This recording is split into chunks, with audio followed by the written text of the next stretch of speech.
Mes chers compatriotes, bonsoir. Aujourd'hui, c'est un jour spécial que nous célébrons nos fiertés d'être Mauriciens. C'est aussi une date symbolique pour nous commémorer le combat de tous ceux qui finissent lutter pour qu'ils nous gagnent nos libertés. N'est que c'est penser un coup qu'il a vu nos familles c'était 43 ans de cela. Et comparé avec le chemin qui nous tous ensemble nous finissons parcourir pour arriver quand nous étions aujourd'hui. Nous tous connaissons, ce n'est pas facile. Des grands professeurs, lauréats du prix Nobel, qui prédire avant l'indépendance, qui nous payent pendant aucune chance réussi et qui les vouent à l'échec. 50 ans après, un autre grand professeur, lui aussi lauréat du prix Nobel en économie. J'ai une visite Maurice tout récemment, et il fin dire que Maurice fin produire un miracle et que l'Amérique t'y besoin apprendre en nous. Hier, pendant le banquet qui m'a offert en l'honneur de nous inviter de Maroc, le président des Maldives, Mohamed Nasheed, dans ce discours, il dit que vraiment, Maurice est un paradis. Ce n'est pas si facile, mais avec le leadership de nos dirigeants et avec les efforts de tous les Mauriciens, nous finissons réussir à mener nos pays quand il était aujourd'hui. Nous gagnons raison, fiers de ce qui nous finit accompli. Mais moi, toujours dit, progrès, jamais il finit. Progrès un pays, progrès un peuple, c'est un mouvement permanent, aussi bien pour un djimoun que pour un gouvernement. Nous finissons réussir le miracle mauricien parce que nous finissons faire preuve de leadership, de vision et de efforts. Et sans perdre nos vraies valeurs ancrées sur l'épanouissement de l'humain et justice sociale. Nous gagnons 43 ans aujourd'hui, mais qui l'avenir peut réserver nous? Moi, je pense surtout aux jeunes, parce que c'est eux nous l'avenir. Et nous avons un grand défi devant nous. Le 12 mars de l'année dernière, dans mon message pour l'indépendance, et ça l'année-là, dans mon message du Nouvel An, je dis que nous finissons réussir faire face à la crise économique mondiale, qui finit faire ravage dans un grand pays, mais qui nous besoin rester vigilants, pas prendre non pour acquis, parce que la crise économique n'est pas encore derrière nous. Aujourd'hui, nous pouvons trouver ce qui peut arriver dans le monde. Puis le pétrole fin prend l'ascenseur. Récemment, les fin tournent autour de $120 le baril. Et tout indiquait que sa fluctuation dans le prix-là, il peut continuer. En dehors, nous contrôlons ça. Mais inévitablement, il peut avoir une conséquence directe sur l'économie. Avec l'augmentation du prix du pétrole, nous tous connaissons nous avons une importation pour coûter plus cher. En même temps, nous pouvons trouver bouleversement dans le changement climatique. L'Australie fin une des pires inondations de l'histoire. Sur conséquence, le prix de la farine fin augmenter dramatiquement. Ça aussi, il n'est pas sous nos contrôles. Fin une grave inondation dans le Pakistan, dans l'Afrique du Sud. Et en même temps, dans les pays de l'Amérique du Sud, fin une sécheresse très sévère. Surtout dans les pays qui exportent des produits agricoles. Et vous connaissez depuis un certain temps, la cause du prix du pétrole fin prendre l'ascenseur et dans un pays qui peut faire, peut convertir ce produit agricole en éthanol. Résultat, au lieu de manger dans 20 dimoun, peut mettre manger dans tank l'essence. Pire, plusieurs pays exportateurs, comme la Chine, l'Inde, la Russie, l'Argentine, ils peuvent arrêter d'exporter des produits alimentaires parce qu'ils ont besoin pour leur propre population. Résultat, nous pouvons faire face à une crise alimentaire. Déjà, d'après FAO, 1 milliard de gens peuvent dormir l'estomac vide. 25 millions de gens peuvent mourir parce qu'ils n'ont pas gagné assez pour manger. Déjà, 16 millions d'enfants peuvent mourir par an à cause de la même cause. Et FAO peut prédire 50 millions de monde encore pour mourir. Tout ça là peut cause augmentation prix partout dans le monde. Le gouvernement peut faire tout ce qui est possible pour protéger contre augmentation prix.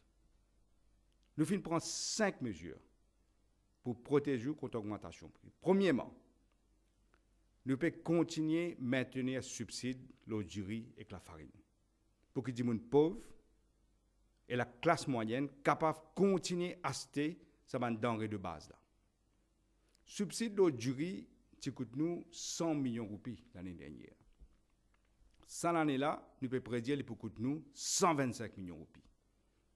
Subside de la farine, ça coûte nous 275 millions en 2010. En 2011, nous pouvons prédire qu'il coûte nous 525 millions de roupies. Vous allez faire un simple calcul pour trouver que subside le du riz avec la farine, il coûte nous 375 millions de roupies en 2010, il coûte nous 650 millions de roupies en 2011. C'est un choix politique que le gouvernement fait faire, parce qu'il nous voulait protéger les pauvres et la classe moyenne. Deuxièmement, plus important encore, nous devons assurer que nous gagnons du riz et la farine sur le marché mondial. Pour du riz, nous devons intervenir personnellement avec le gouvernement indien pour qu'ils autorisent l'exportation du riz vers Maurice. Pour la farine, déjà pendant ma visite officielle en France en 2008, je suis intéressé que Moulin de la Concorde signe un accord avec la Maison Soufflée de Paris pour garantir nos cargaisons du blé. Et vous connaissez que nous finissons donner un permis à une compagnie de la Nouvelle-Zélande pour produire du riz qui est plus bon pour la santé, surtout pour les diabétiques, à Maurice, à partir de semences. Ça, du riz-là, il est pour le marché mauricien très bientôt. Mais pas juste prix du riz et la farine qui peut augmenter le marché mondial. Les légumes et les fruits également. À Maurice et à Rodrigue, nous avons une vocation agricole. Est-ce que vous réalisez, nous importons 75% de nos consommations agricoles. En 2010, nous avons une dépense de 27 milliards de roupies, l'eau importation produits agricoles. Troisièmement, donc, il est impératif que nous revoions nos stratégies pour réduire nos importations et accroître notre autonomie alimentaire. Comme on connaît, déjà en 2007, nous avons entamé une discussion avec MSPA pour qu'ils donnent nous 2 000 arpents, donc 1 000 arpents là-dedans pour diversification agricole. La négociation, c'est bien difficile. Mais finalement, le bon sens finit prévaloir et le gouvernement finit gagner ce qu'il peut roder. Mais c'est gagner la terre, ce n'est pas tout. L'intention, jamais pour gagner la terre et partager. L'intention du gouvernement, c'est assurer qui c'est qui gagne la terre, il n'a pas fait spéculation, il n'a pas soulevé pour faire profit. L'intention du gouvernement, c'est de donner la terre à des gens qui vous plantent légumes ou bien fruits et assurer qu'il y a un suivi à travers une institution comme la rue, MSIRI, Agricultural Marketing Board, Farmers Service Corporation, pour qu'il y ait une efficience et rendement maximum. Tout cela, fin faire. Et dans 15 jours de cela, moi et le ministre de l'Agro-Industrie, fin commence à distribuer l'eau à Rouge-Terre, l'Espérance, quartier militaire et Mont d'Albert. Bientôt, nous pourrons distribuer la terre aux bénéficiaires de Saint-Hubert, La Chaumière, La Laura et à Piton. Chaque site pour gérer sous l'administration du ministère de l'Agro-Industrie. C'était pour faire ça. Besoin d'argent. Ce qui fait que le gouvernement finit mettre des milliards de roupies dans un fonds pour sécurité alimentaire. Et dans l'objectif pour augmenter le degré d'autosuffisance, nous ne pas oublier le secteur de la pêche et l'aquaculture. Rodrigue a un rôle important à jouer dans ce plan-là. Il est capable de redynamiser l'agriculture et la pêche et vient un véritable grenier. Quatrièmement, gouvernement nous peut aller de l'avant avec mise sur pied observatoire des prix pour limiter l'impact augmentation prix de la porte-monnaie de la population. Tous les mois, pour une collecte d'informations, prix denrées de base. À partir de là, pour un classement, que le consommateur il peut trouver qui s'en a pu vendre moins cher et qui s'en a pu exagérer le prix. De ce fait, il prend clairement, il prend un choix que les besoins aller pour payer sur une commission moins chère. Et en même temps, nous assurer que personne pas essayer profite de crise alimentaire pour faire un profit déraisonnable. Et cinquièmement, nous pouvons continuer avec politique, essayer de cultiver la terre dans la région en partenariat, comme on peut faire à Mozambique. Mes chers compatriotes, quand le professeur Stiglitz analyse les raisons du miracle économique, il s'est trouvé que Maurice a la vision concentrée sur le capital humain, c'est-à-dire l'éducation. 2 jours de cela, je adresse à un lauréat de 2010 au State House, quand le président de la République s'y donne une réception en l'honneur. Je explique l'importance de l'éducation et qui dans le monde d'aujourd'hui, ou bien continuer à apprendre et gagner information. Elle s'est sortie de l'éducation gratuite en 1977.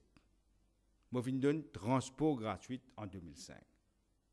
Pour que tous les jeunes, surtout les jeunes qui sont sortis de une famille pauvre ou peine assez casse, capables à l'école, à le collège, à l'université. Tout ça là, écoute-nous l'argent. Mais moi, je ne peux pas guetter comme une dépense inutile.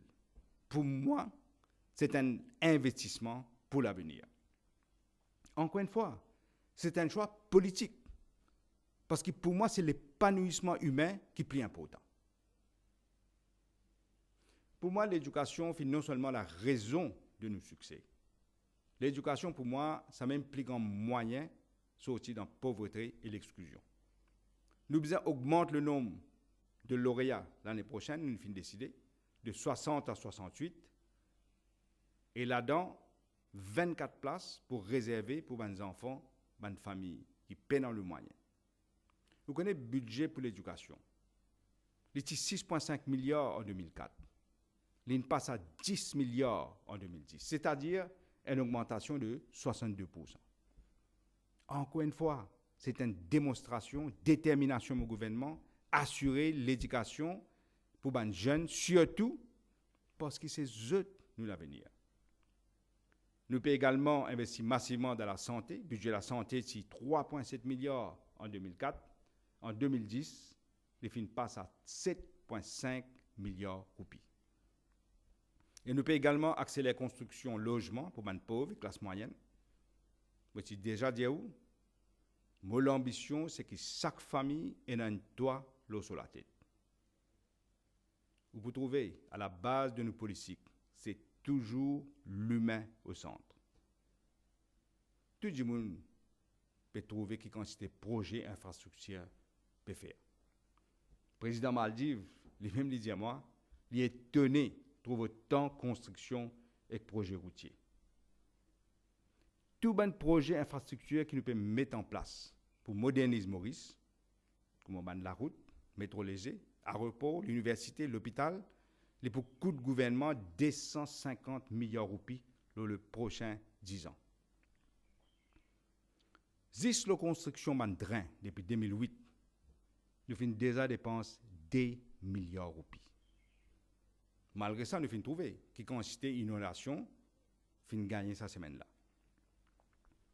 S'il est vrai qu'il y a un endroit que nous avons besoin de construire un nouveau drain, c'est que nous pouvons continuer à faire. Moi, besoin de où, moi, déplore l'irresponsabilité de certains gens qui viennent faire un développement commercial et résidentiel sans qu'ils aient respecté les normes. Le gouvernement pour engager une action appropriée pour faire ça, les gens assument notre responsabilité. Aussi, moi, besoin de dire qu'il y a une minorité de nos citoyens qui, pour eux, ban drain, une vine, ban poubelle. Je dis toute qualité de déchets, y compris vieille télévision, nous trouvons vieille frigidaire dans le drain. Et qui conséquence? Conséquence pour eux mêmes, parce qu'il est là où il y a une inondation et eux souffrent. Et dans 2 jours de cela, Monseigneur Piat fait une rencontre avec moi. Il présente moi l'aide pastorale que l'Église a publiée pour Pâques 2011. Cette lettre-là, il y a accès au développement durable et l'écologie. Il veut mettre l'accent sur la nécessité que tout bon citoyen adopte un nouveau style de la vie qui est compatible avec l'environnement. Il dit que la nature, il y a l'héritage qui nous besoin qu'on gérer. Moi, associez-moi pleinement avec des démarches de l'Église catholique qui aussi comprend, il prend l'initiative pour regrouper tous les chefs religieux pour que de quelle manière, ensemble, nous sommes capables de faire notre pays venir l'exemple dans le monde. L'initiative citoyenne, pareil, pour gagner tout le soutien du gouvernement. Parce que, comme on déjà dit, nous, l'environnement, c'est nous l'avenir. Et il concerne tous les citoyens de la République mauricienne. Pour ce qui est de l'eau, nous pouvons construire une infrastructure qui est besoin, la côte besoin, et que nous sommes capables de stocker de l'eau correctement. Bagatelle dam, comme on connaît, dans Highlands, construction pour commencer bientôt, il pour soulager nos situations quand il y a un problème grave de l'eau, comme nous avons gagné tout récemment. Et maintenant, les autres actions que nous prenons, nous finissons déjà prendre et nous vous prenons aussi pour assurer que nous sommes capables de satisfaire toute la population à Maurice et à Rodrigue. Mes chers compatriotes, nous tout réalisons, l'intégrité et l'honnêteté. C'est une grande affaire, ça, dans la vie d'un monde et dans la vie d'un pays. Notre détermination pour lutter contre fraude et corruption est inébranlable. N'importe qui s'en a, qui guette mon parcours, pour trouver qu'il n'en n'importe qui cas, même quand c'était le ministre de mon propre gouvernement, du moment où il y a un prima facie case contre eux, je n'ai pas hésité une seule minute pour prendre une mesure nécessaire. Ça n'a pas fini de changer.